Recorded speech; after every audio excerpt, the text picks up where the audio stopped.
দেশ বেতার সিলেট। এখন শুনবেন আমাদের স্থানীয় সংবাদ। আসসালামু আলাইকুম।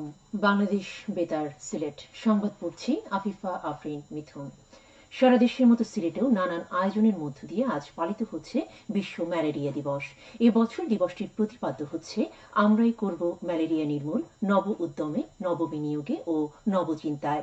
2001 সালের 25শে এপ্রিল প্রথম আফ্রিকায় দিবসটি পালন করা হয়। পরে 2007 সালে ওয়ার্ল্ড হেলথ অ্যাসেম্বলির 60তম অধিবেশনে বিশ্ব ম্যালেরিয়া দিবসের প্রস্তাবনা করা হয়। এরপর থেকে প্রতি বছর 25শে এপ্রিল দিবসটি পালিত হয়ে আসছে। দিবসটি উপলক্ষে র্যালি ও আলোচনা সভা অনুষ্ঠিত হয়েছে মৌলভীবাজারে।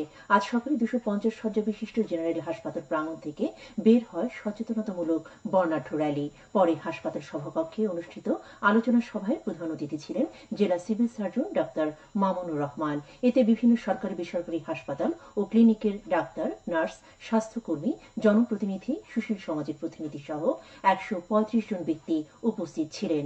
স্বাস্থ্য অধিদপ্তর ও হাসপাতাল কর্তৃপক্ষ যৌথভাবে এর আয়োজন করে। ম্যালেরিয়া একটি মশাবাহিত বিপজ্জনক রোগ। অ্যানোফিলিস নামক মশা থেকে মানুষের দেহে এ রোগ ছড়ায়। এতে সাধারণত কাঁপুনি দিয়ে জ্বর আসে, সেই সঙ্গে মাথা ব্যথা, বমি, শ্বাসকষ্ট ইত্যাদি উপসর্গও দেখা দেয়। সিলেট এমএজি ওসমানী আন্তর্জাতিক বিমানবন্দরে অভিনব কায়দায় স্বর্ণ নিয়ে আসা এক যাত্রীকে আটক করেছে জাতীয় গোয়েন্দা সংস্থা ও কাস্টমস। আজ দুবাই থেকে আসা একটি ফ্লাইটে আলিমুদ্দিন নামের ওই যাত্রীকে সন্দেহভাজন হিসেবে আটকের পর তার শরীর তল্লাশি করে পরিহিত কাপড় থেকে পেস্টিং করা বিপুল পরিমাণ স্বর্ণ জব্দ করা হয়। আটক আলিমুদ্দিন সিলেটের গোয়াইনঘাটের বাসিন্দা। বিমানবন্দর কর্তৃপক্ষ জানায়, স্বর্ণের পেস্ট যাত্রীর শরীরের কাপড়ে লাগানো। কাপড় পোড়ানোর পর জব্দ করা স্বর্ণের পরিমাণ জানা যাবে। মৌলভীবাজারের কুলাউড়ায় প্রায় 10 কোটি টাকা মূল্যের 10 একর সরকারি জমি উদ্ধার করেছে স্থানীয় প্রশাসন। গতকাল উপজেলার শরীফপুর ইউনিয়নের সঞ্জুরপুর এলাকায় এই জমি উদ্ধার করে সরকারি সাইনবোর্ড টানানো হয়। ভ্রাম্যমাণ আদালত সূত্রে জানা গেছে, ওই মৌজার 10 একর জমি দীর্ঘদিন ধরে ওই এলাকার 5 জন ব্যক্তি জবরদখল করে রেখেছিলেন। সম্প্রতি মাপঝোঁকের পর জায়গাগুলো সরকারি হিসেবে চিহ্নিত হলে গতকাল তা উদ্ধার করে সরকারের নিয়ন্ত্রণে আনা হয়েছে। মৌলভীবাজারের কুলাউড়া উপজেলা পরিষদের সাবেক চেয়ারম্যান ও উপজেলা আওয়ামী লীগের সাধারণ সম্পাদক আসম কামরুল ইসলামকে গ্রেপ্তার করেছে যৌথ বাহিনী। আজ ভোররাতে গোপন সংবাদের ভিত্তিতে অভিযান চালিয়ে কুলাউড়া পৌর এলাকার আলালপুর বাড়ি থেকে তাঁকে গ্রেপ্তার করা হয়। তিনি বৈষম্যবিরোধী ছাত্র আন্দোলনের শিক্ষার্থীদের উপর হামলার ঘটনায় থানায় দায়েরকৃত মামলার এজাহার নামীয় আসামি।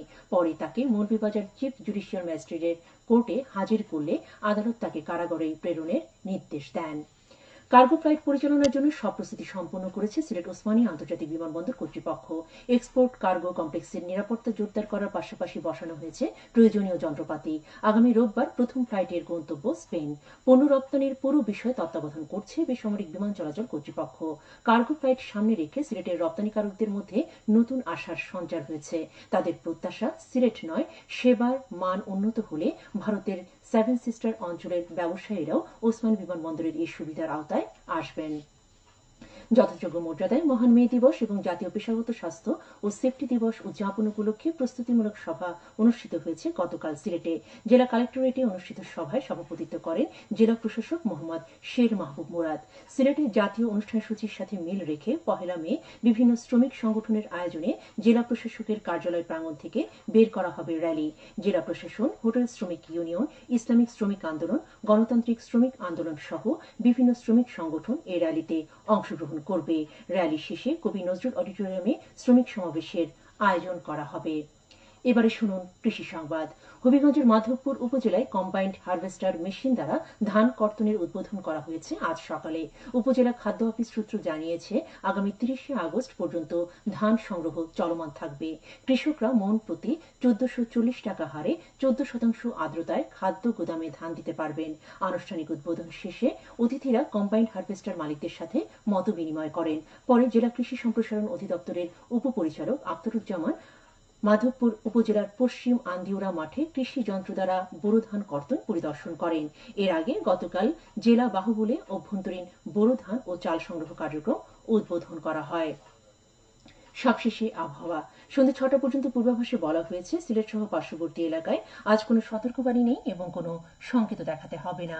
আজ সিলেটে সূর্যোদয় হয়েছে 5টা 24 মিনিটে এবং সূর্য অস্ত যাবে 6টা 18 মিনিটে।